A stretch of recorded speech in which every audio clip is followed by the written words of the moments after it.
സംസ്ഥാനത്തെ സാമൂഹ്യ സുരക്ഷാ പെൻഷനുകൾ, ക്ഷേമനിധി പെൻഷനുകൾ, വിവിധ മേഖലകളിലേക്കുള്ള ആനുകൂല്യങ്ങൾ കാത്തിരിക്കുന്ന ഗുണഭോക്താക്കൾക്ക് സന്തോഷ വാർത്ത. പുതിയ സർക്കാർ പ്രഖ്യാപിച്ചതടക്കമുള്ള 10 സഹായങ്ങൾ ഗുണഭോക്താക്കളിലേക്ക് എത്തിച്ചേരുന്നു. ഏറ്റവും കൂടുതൽ ആനുകൂല്യങ്ങൾ എത്തിച്ചേരുക സാമൂഹ്യ സുരക്ഷാ ക്ഷേമ പെൻഷൻ ഗുണഭോക്താക്കൾക്ക് തന്നെയാണ്. അർഹതപ്പെട്ട ഗുണഭോക്താക്കളിലേക്ക് 3000 രൂപ വീതം എത്തിച്ചേരുമെന്നാണ് സംസ്ഥാന സർക്കാർ പ്രഖ്യാപിച്ചിട്ടുള്ളത്. പുതിയ സർക്കാർ അധികാരത്തിലെത്തിയ സാഹചര്യത്തിൽ ജനപ്രിയ പ്രഖ്യാപനങ്ങളുടെ വിതരണമാണ് ഇനി ആരംഭിക്കുന്നത്. വിതരണ നടപടികൾ ഇന്നു മുതൽ ആരംഭിക്കുന്ന സാഹചര്യത്തിൽ ഗുണഭോക്താക്കളുടെ ആധാരധിഷ്ഠിത ബാങ്ക് അക്കൗണ്ടുകളിലേക്കാണ് ആദ്യഘട്ടത്തിൽ തുക എത്തിച്ചേരുക. മെയ് മാസത്തിലെ സാമൂഹ്യ സുരക്ഷാ പെൻഷൻ തുകയുടെ വിതരണം പഴയ സർക്കാർ നേരത്തെ തന്നെ പ്രഖ്യാപിച്ചിട്ടുള്ള സാഹചര്യത്തിൽ, അതോടൊപ്പം തന്നെ പുതിയ മന്ത്രിസഭയുടെ ആദ്യ ബജറ്റ് അവതരണം വൈകുന്ന സാഹചര്യത്തിലും മെയ് മാസം കൂടി ഗുണഭോക്താക്കൾക്ക് പഴയ പെൻഷൻ തുകയായ 2000 രൂപ വീതമാണ് എത്തിച്ചേരുക. ജൂൺ മാസം മുതൽ വിതരണത്തിൽ വലിയൊരു മാറ്റമാണ് വരുത്താൻ പോകുന്നത്.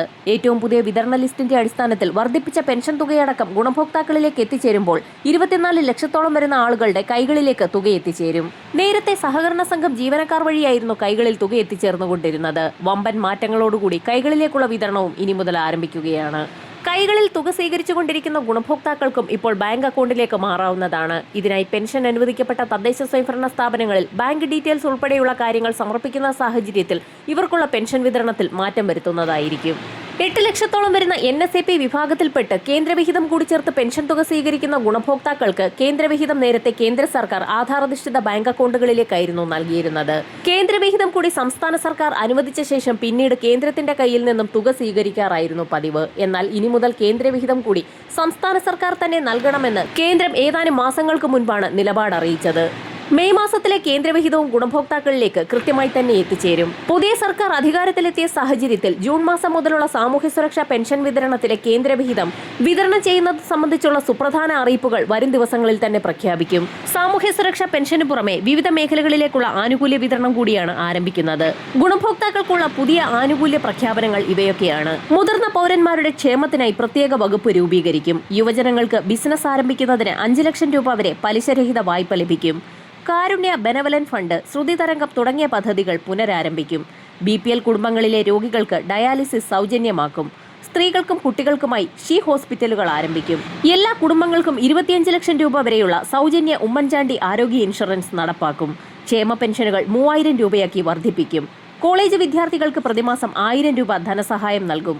സ്ത്രീകൾക്ക് KSRTC ബസ്സുകളിൽ സൗജന്യ യാത്ര നൽകും. ജിപ്മർ മാതൃകയിൽ ബില്ലില്ലാത്ത ആശുപത്രികൾ സ്ഥാപിക്കും. ആശുപത്രികളിലെത്തുന്ന രോഗികൾക്ക് ബെഡ് അവരുടെ അവകാശമാക്കും.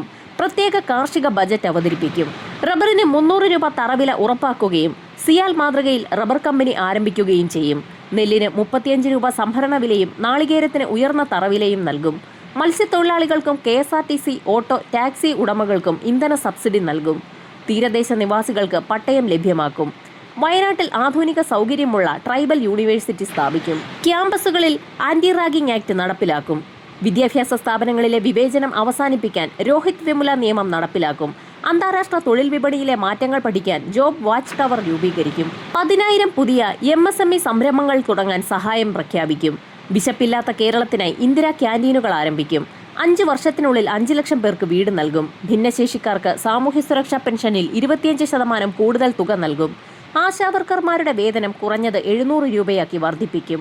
പാവപ്പെട്ടവരുടെ വിവാഹങ്ങൾ കുറഞ്ഞ ചിലവിൽ നടത്തുന്നതിന് സ്നേഹസുമംഗലി കല്യാണ മണ്ഡപങ്ങൾ നിർമ്മിക്കും. നിലവിൽ ഇത്രയും സഹായങ്ങളാണ് പുതിയ സർക്കാർ പ്രഖ്യാപിച്ചിട്ടുള്ളത്. കൂടുതൽ പ്രഖ്യാപനങ്ങൾ വരും ദിവസങ്ങളിൽ അവതരിപ്പിക്കാൻ പോകുന്ന പുതിയ ബജറ്റിൽ പ്രതീക്ഷിക്കാം. വരും മണിക്കൂറുകളിലെ സർക്കാർ അറിയിപ്പുകൾക്കായി ചാനൽ സബ്സ്ക്രൈബ് ചെയ്യാൻ മറക്കാതിരിക്കുക.